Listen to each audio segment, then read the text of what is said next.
As morning light begins to shine, I seek your word and make it mine. In quiet moments, faith is born.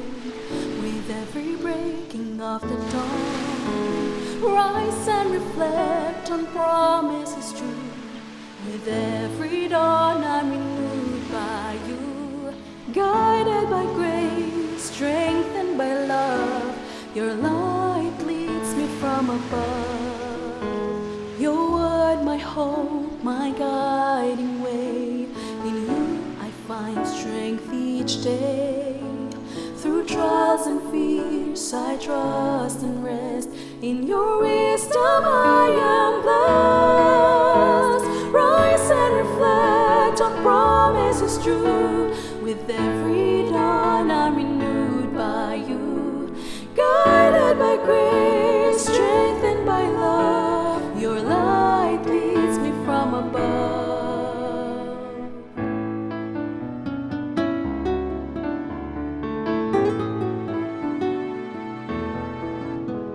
Your word, my hope, my guiding way. In you I find strength each day. Through trials and fears I trust and rest. In your wisdom I am blessed. Rise and reflect on promises true. With every dawn I'm renewed by you. Guided by grace, strengthened by love, your light leads me from above. Rise and reflect on promises true. With every dawn I'm renewed by you. Guided by grace, strengthened by love, your light leads me from above. Your light leads me from above.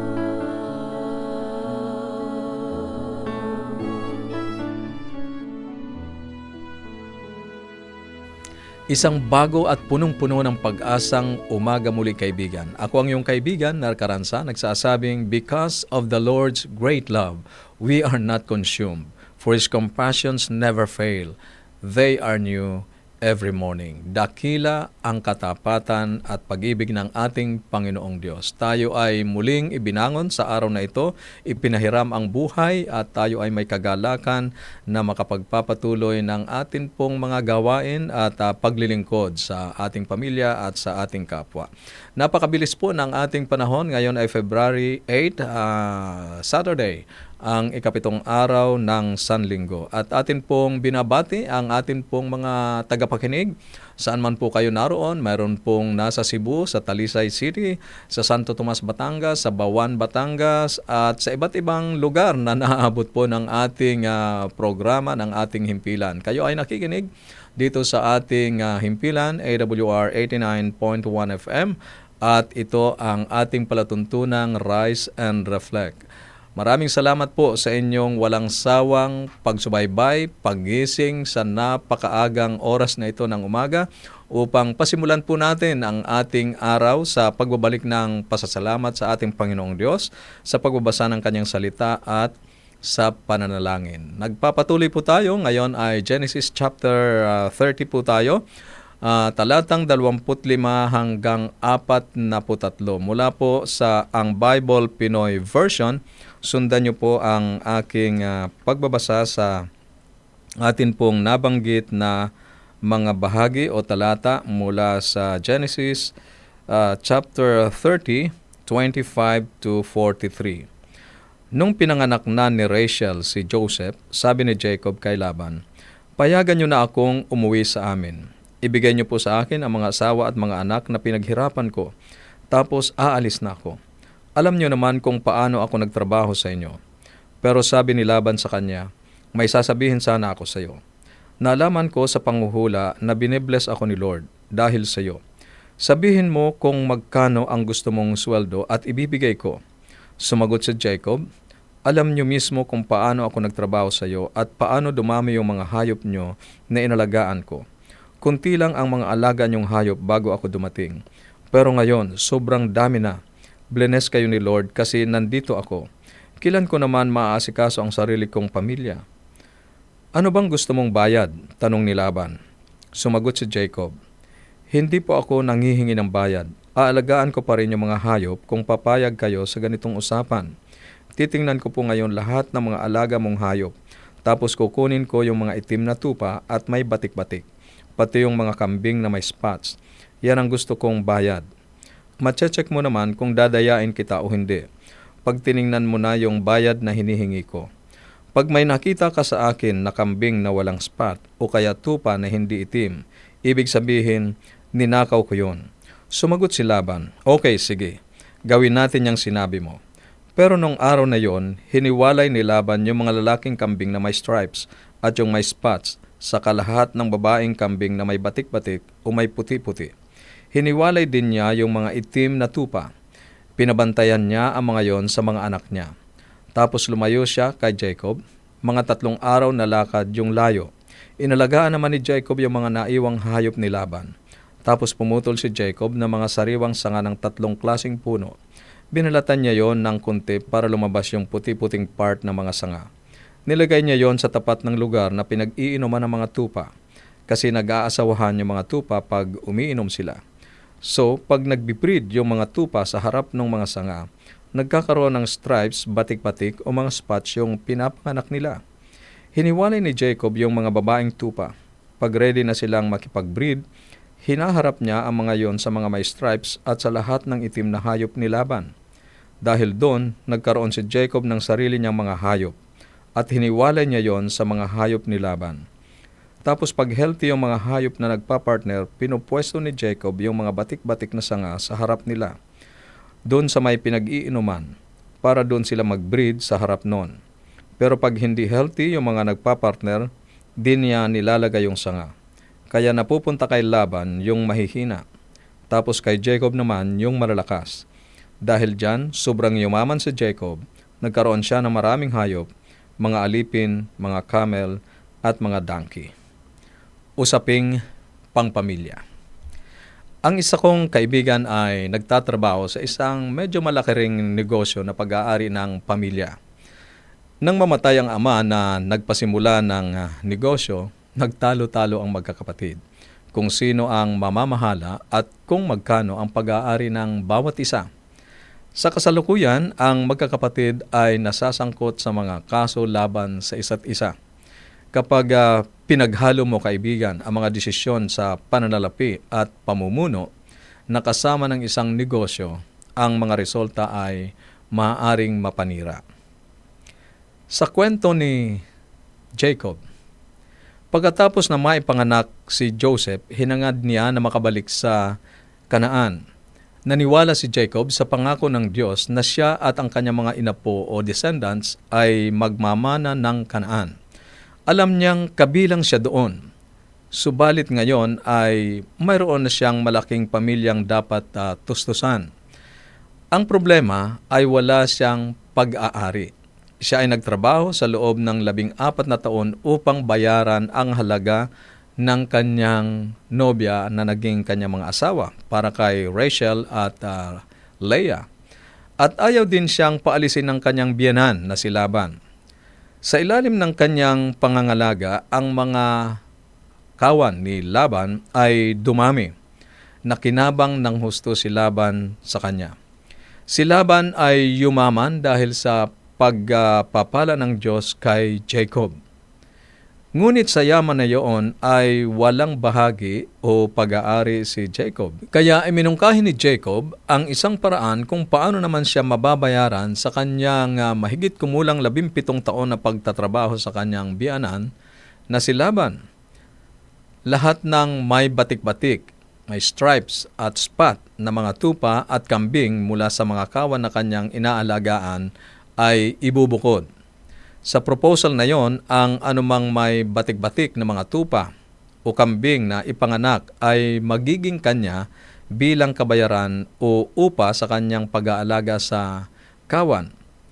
Dahil karamihan sa mga tupa ay puti at karamihan sa mga kambing naman ay itim, ito ay parang isang magandang proposal pabor kay Laban. Kaya tinanggap ito ni Laban. parehong ang nasa isip ng dalawa, ni Jacob at ni Laban, ay makalamang sa isa't isa. Niloko ni Laban si Jacob para pakasalan si Leah. Sa pagkakataong ito, si Jacob naman ang nangingibabaw. Sa pamamagitan ng kakaibang kasanayan ni Jacob sa pagpaparami ng hayop, nagawa niyang makapagparami ng mga batik-batik at malalakas na hayop para sa kanyang sarili, at naiwan kay Laban ang mga may hinang katawan na kawan. Dito ay patuloy nating nakikita na ang Diyos ay gumagawa. Pinagpapala si Jacob at ipinahahayag ang kanyang sarili na tapat sa kanyang mga pangako sa kabila ng mapanghamong kalagayan ng pamilya. Kaibigan, tama ang Biblia. Sa Kawikaan, Kabanatang 28, Talatang 24, ang taong sakim ay nagpapasimula ng kaguluhan, ngunit ang taong nagtitiwala sa Panginoon ay magtatamo ng kasaganaan. Sa iyong palagay, makatuwiran ba ang naging reaksyon ni Laban? Bakit o bakit hindi?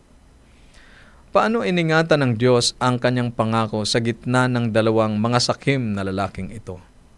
Para sa iyong comment, insight, and reflection, maaari kang mag-text sa atin pong mga numero 0917-1742-777, 0917-1742-777, at sa 0918-9447-891, 0918-9447-891. At para naman po sa atin pong mga nakasubaybay sa Facebook page at saka sa YouTube channel, maaari po kayong sumulat ng inyong insights and reflection dyan po sa ating comment section. At sa pagkakataong ito, nais ko pong ihandog sa inyo ang isang makalangit na awitin na inawit ni Mary May Angeles, Magtiwala. Pakinggan po natin ang magandang awiting ito.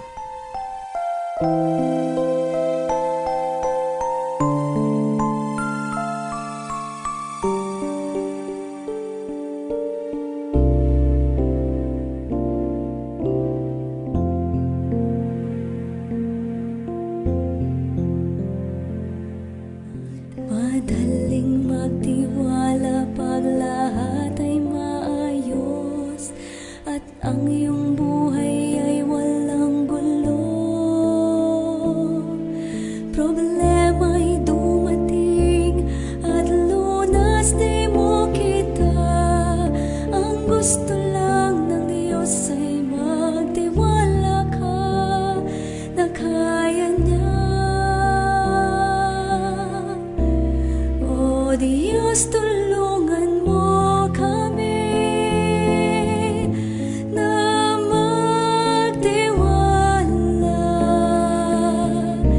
Ikaw ang katuwang namin sa paglalakbay.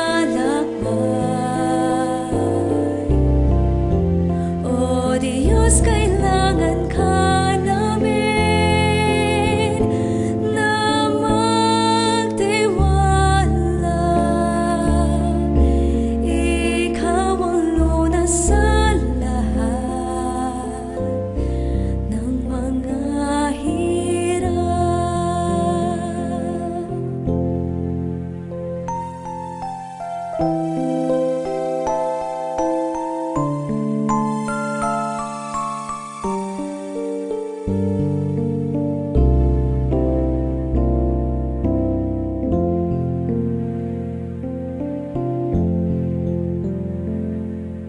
Sinisisi ang Diyos kapag problema'y nariyan at tinatanong kung bakit ganito.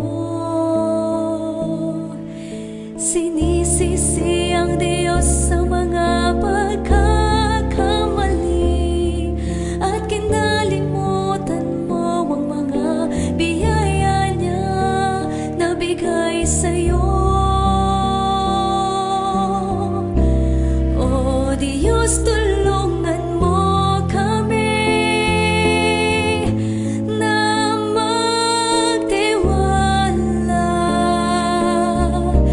Ikaw ang katuwang namin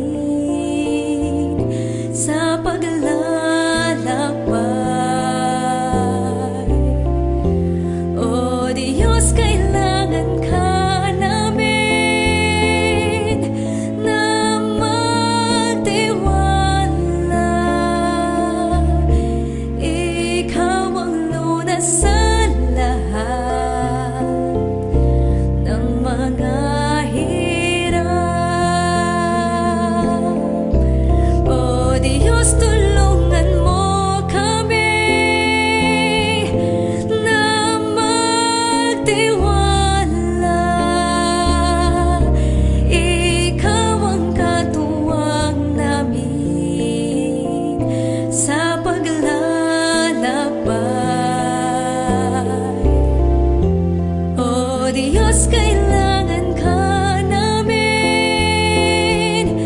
na magtiwala. Ikaw ang lunas sa lahat ng mga hirap. Tanging sa'yo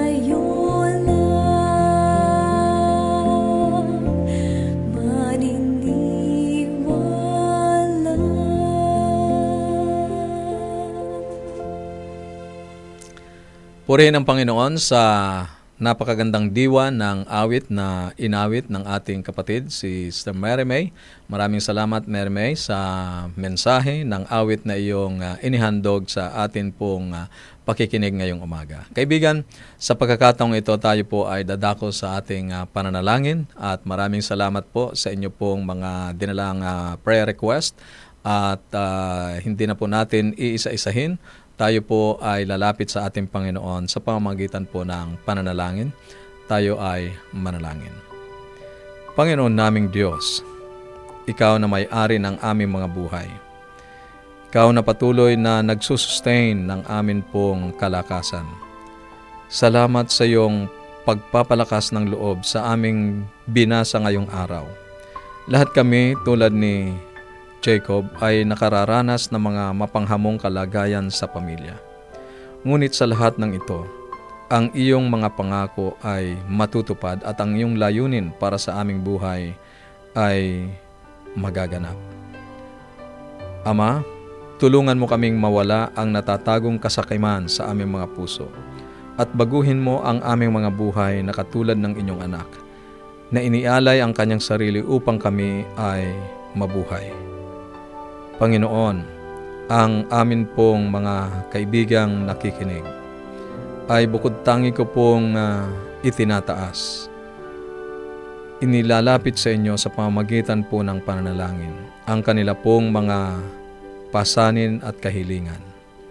Ang ilan po ay mayroong mga mahal sa buhay na nasa banig pa rin ng karamdaman. Nakikiusap ako, dakilang Diyos, na ikaw po ang kanilang maging panauhin. Dalawin sila, Panginoon, sa kanila pong kalagayan.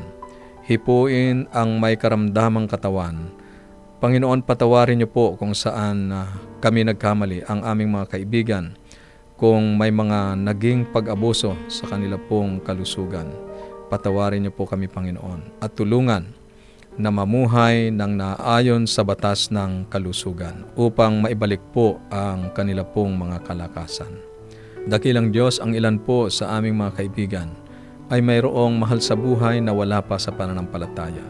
Gusto po nila, Panginoon, at idinadalangin na ang mga mahal sa buhay na ito ay makasama nila sa paglilingkod sa inyo.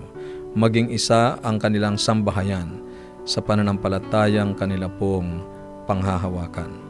Tulungan niyo po ang mga sambahayang ito na makapaghanda sa inyong malapit na pagbabalik. Maraming salamat, dakilang Diyos, na patuloy niyong iingatan ang bawat isa sa amin sa buong maghapong ito. Sa pangalan ng aming tagapagligtas na si Jesus. Amen. Amen. Maraming salamat po muli sa inyong pagtangkilik dito sa ating himpilan at sa ating palutuntunan. Ito po ang AWR 89.1 FM at narito po tayo sa ating programang Rise and Reflect. At sa patuloy niyo pong pag-aaral ng banal na salita ng ating Panginoong Diyos, ay muli ko pong ini-offer sa inyo ang napakagandang Bible Study Guide na may pamagat na Explore. Ito po ay 24 lessons ng mga mahalagang paksa sa Biblia na mapapasa inyo ng libre kung kayo po ay magpapadala ng inyong kompletong pangalan at address dito po sa ating himpilan. Ang ating mga numero ay 0917-1742-777. 0917-1742-777 at sa 0918-9447-891. 0918-9447-891. At para naman po sa inyo na nandyan po sa ating page at sa YouTube channel. Diyan lamang po sa ating comment section, inyo pong ipadala ang inyong kompletong pangalan at address. At isama na po ang contact numbers para sa mas mabilis na delivery ng atin pong Bible Study Guide. Kaibigan, sinasaliksik ninyo ang kasulatan sapagkat iniisip ninyo na sa mga iyon ay mayroon kayong buhay na walang hanggan. Patuloy ko po kayong hinihimok na wag po kayong bibitiw sa atin pong himpilang ito sapagkat magpapatuloy ang ating mga paglilingkod sa mga makalangit na awitin. Pagpalain ka ng ating Panginoong Diyos.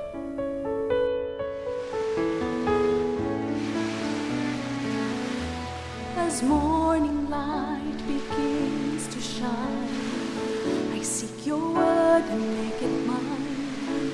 In quiet moments, faith is born. With every breaking of the dawn, rise and reflect on promises true. With every dawn, I'm renewed by you, guided by grace, strengthened by love. Your light leads me from above. Your word, my hope, my guiding way. In you I find strength each day. Through trials and fears I trust and rest.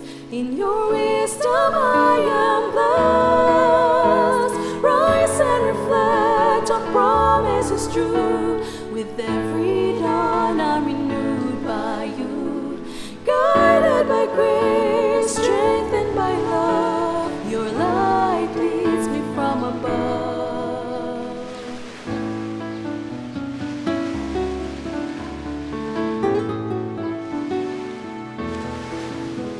Your word, my hope, my guiding way. In you I find strength each day. Through trials and fears I trust and rest. In your wisdom I am blessed. Rise and reflect on promises true. With every dawn I'm renewed by you, guided by grace, strengthened by love. Your light leads me from above. Rise and reflect on promises true.